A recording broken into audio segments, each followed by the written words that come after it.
सो कैसा रहेगा taurus zodiac sign वालों के लिए अप्रैल मंथ? तो आपके लिए जो कार्ड्स हैं वो हैं 4 of winter, 8 of spring, the lovers and the magician.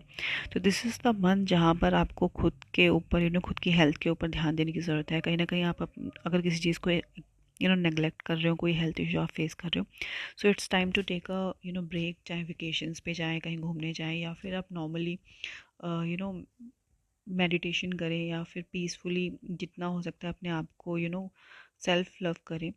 And this is the time जहाँ पर आपको एक ब्रेक लेने की ज़रूरत है। सो वो आपको ज़रूरत करना है। जो स्ट्रेस है, जो भी आपका एक बिजी शेड्यूल है, उससे कहीं ना कहीं ब्रेक लेने की ज़रूरत है। एंड जो मल्टीटास्किंग आप कर रहे हैं, जो भी ऑल ऑफ सडन चेंजेस हो रहे हैं, वो कहीं ना कहीं आपके बेटरमेंट्स के लिए ही होंगे। So this is the time जहाँ पर आपको अपनी प्रायोरिटीज़ को भी सेट करना है कि आपके लिए पहले क्या इंपॉर्टेंट है। उसके हिसाब से ही आपको आगे बढ़ना है। एंड इस मंथ में कहीं ना कहीं अगर आप लोग कुछ प्लान कर रहे हो टू गेट मैरिड, या फिर किसी चीज़ को एक स्टार्टअप करना चाहते हो इन अ पार्टनरशिप, तो वो भी करने के लिए आप प्लान कर सकते हैं।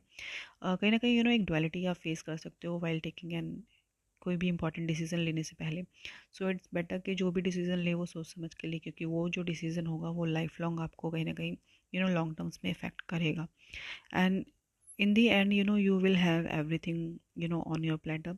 सो जो भी आप काम कर रहे हो उसमें आप प्रॉपर प्लानिंग करें, अपने कम्युनिकेशन पे ध्यान दें, अपनी स्किल्स को और एनहेंस करें। एक मास्टर जो होता है वो एक चीज़ पे फोकस करता है रादर देन मल्टीपल चीज़ों के लिए भागने के से अच्छा है।